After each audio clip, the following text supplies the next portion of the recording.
आपने Charles Darwin की theory of evolution के बारे में कहीं पढ़ा होगा या किसी से इसके बारे में सुना होगा। उनका यह मानना था कि एक जमाने में हिरण का शरीर भी जिराफ जितना बड़ा हुआ करता था। या आपने ये किसी से सुना होगा कि पूरी धरती पर चींटी ही एक ऐसा जीव है जो अपने वजन का 10 से 50 गुना भार उठाकर कहीं ले जा सकती है। इसका मतलब अगर चींटी का वजन हम इंसानों जितना होता तो वो किसी भी हाथी को बड़े आराम से उठाकर कहीं फेंक सकती थी, और अगर वो हाथी जितनी बड़ी होती तो शायद वो हमारे घर वगैरह को उठाकर कहीं ले जा सकती थी। लेकिन वास्तव में ऐसा कुछ भी नहीं होता है। असलियत में चींटी बहुत ही कमजोर जीव है। अगर वो हाथी जितनी बड़ी होती तो शायद वो कभी चल ही नहीं पाती, क्योंकि धरती पर हर जीव की बनावट इस प्रकार होती है कि वो अपने वजन और ताकत को मेंटेन कर सके। जैसे अगर आप किसी जीव के आकार को 10 गुना बड़ा कर देंगे तो उसकी ताकत तो 10 गुना ही बढ़ेगी, लेकिन उसका वजन 1000 गुना बढ़ जाएगा, क्योंकि जब आप उसे 10 गुना बड़ा करेंगे तो वो हर दिशा में जैसे लंबाई, चौड़ाई और ऊंचाई में बढ़ेगा। तो अगर आप चींटी को सिर्फ 10 गुना बड़ा करेंगे तो उसका आकार इतना बड़ा हो जाएगा कि वो अपने खुद के शरीर के वजन को सहन नहीं कर पाएगी और उसके नीचे दबकर ही मर जाएगी। हम इंसानों का एवरेज वेट लगभग 60 किलोग्राम होता है और हम बड़ी आसानी से दूसरे इंसान को उठा सकते हैं, लेकिन एक हाथी कभी भी दूसरे हाथी को उठा नहीं पाता। वो सिर्फ अपने वजन का 40 से 60% वजन ही उठा पाता है। इंसान या छोटे जीव अपने पैरों के सारे छलांग लगा सकते हैं, लेकिन इस धरती पर हाथी ही एक ऐसा स्थलीय जीव है जो कभी भी छलांग नहीं लगा सकता, क्योंकि प्रकृति में ये नियम है कि आकार और वजन ताकत की तुलना में बहुत तेजी से बढ़ते हैं।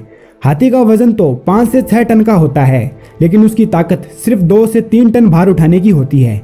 इसका मतलब वो खुद के वजन को ही उठा नहीं पाता तो छलांग तो कहां से लगाएगा, क्योंकि पृथ्वी की ग्रेविटी हमें ऐसा नहीं करने देती। नेचुरल सिलेक्शन में अर्थ की ग्रेविटी का भी बहुत बड़ा हाथ होता है। अगर धरती पर कोई हाथी से भी बड़ा जीव होगा तो वो ग्रेविटी उसे कभी भी चलने नहीं देगी, लेकिन हम एक ऐसे जीव को जानते हैं जो हाथी से भी बहुत भारी होता है।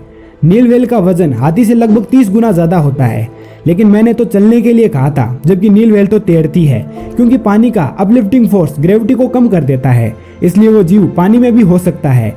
लेकिन धरातल पर ऐसा कोई जीव संभव नहीं है।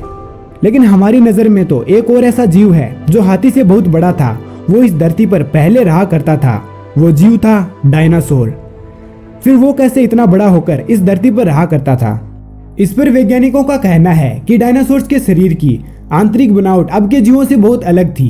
डायनासोर्स की हड्डियां होती तो बहुत बड़ी थी, लेकिन उनकी ज्यादातर हड्डियां अंदर से खोखली होती थी, जिससे उनकी मांसपेशियों का वजन बहुत कम होता होगा और पूरे शरीर का आकार बड़ा होकर भी वजन इतना कम होता होगा कि वो इस धरती पर आराम से चल सके।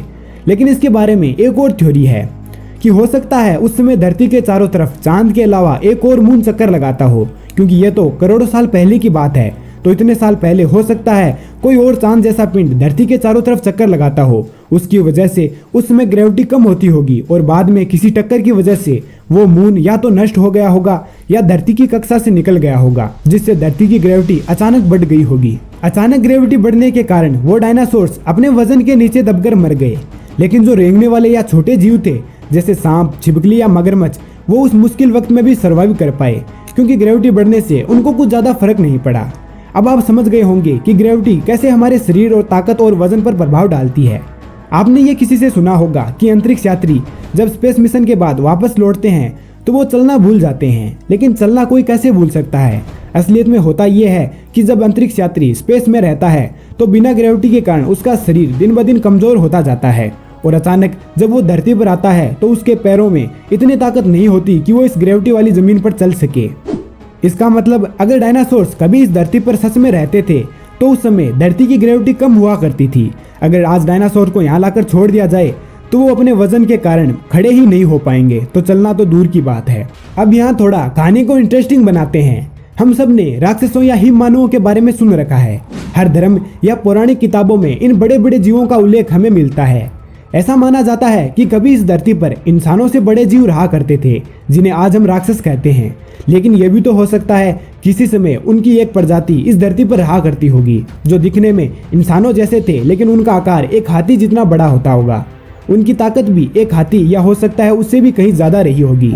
आपको क्या लगता है ये जो पुरानी बड़ी बड़ी इमारतें बनाई गई हैं ये किसने बनाई होगी? जैसे लेबनान में स्थित बालबेक मंदिर, इस मंदिर को 1 लाख साल पहले बनाया गया था। इस मंदिर में जो एक के ऊपर एक पत्थर रखे गए हैं उन पत्थरों का वजन 800 टन से ज्यादा है। और इतने वजन को एक साथ उठाने के लिए 35,000 से ज़्यादा आदमी चाहिए। लेकिन उस समय तो पूरी दुनिया की जनसंख्या भी 30,000 से कम थी और ना ही उस समय मशीनें वगैरह थी जो इस काम में उनकी मदद कर सके। तो ये सब किसने किया होगा? आपने मिस्र के पिरामिडों के बारे में सुना होगा। उनका निर्माण करना इतना मुश्किल काम है कि अब हम इतनी तकनीक विकसित करने के बावजूद उनको इतने अच्छे तरीके से नहीं बना सकते जैसे उन्होंने बनाया था।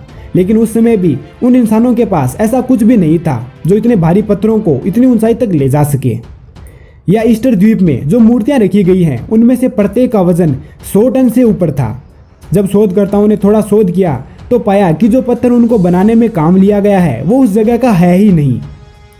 फिर दूसरी जगह से उन पत्थरों को कौन लाया होगा और कैसे लाया होगा, क्योंकि उस समय तो मशीन वगैरह थी नहीं।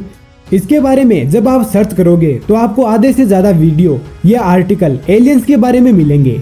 लेकिन हम थोड़ा सीधी बात करते हैं, यह भी तो हो सकता है कि उस समय इंसान का आकार बहुत बड़ा होता होगा या इंसानों जैसी दूसरी प्रजाति भी इस धरती पर रहा करती थी। लेकिन जैसे ही एक मून के नष्ट हो जाने के बाद धरती की ग्रेविटी बढ़ी, वो अपने ही भार के कारण इस धरती पर सर्वाइव नहीं कर पाए। या हो सकता है हम जैसे इंसानों ने उन्हें बनाया होगा, लेकिन उस समय ग्रेविटी कम होने के कारण उन पत्थरों को उठाने में ज़्यादा मुश्किल का सामना नहीं करना पड़ा, क्योंकि ग्रेविटी कम होने के कारण उन पत्थरों का भार कम हो गया होगा और इंसानों ने उन्हें बना दिया। लेकिन जब ग्रेविटी बढ़ गई इसके बाद हमें वो पत्थर इतने भारी लगे कि हमने उन्हें एलियन से जोड़ना शुरू कर दिया। अब सच में क्या हुआ था ये तो कोई नहीं बता सकता, लेकिन इतना ज़रूर है कि इस थ्योरी में एलियंस वाली थ्योरी से ज़्यादा दम है और इसके पास ज़्यादा सबूत हैं अपनी बात को सही साबित करने के लिए। तो आप इस बारे में क्या सोचते हो? अपनी राय कमेंट सेक्शन में ज़रूर बताना और ऐसे ही इंटरेस्टिंग वीडियो के लिए इस चैनल को सब्सक्राइब करना मत भूलना। मिलते हैं किसी नए वीडियो में किसी नए टॉपिक के साथ।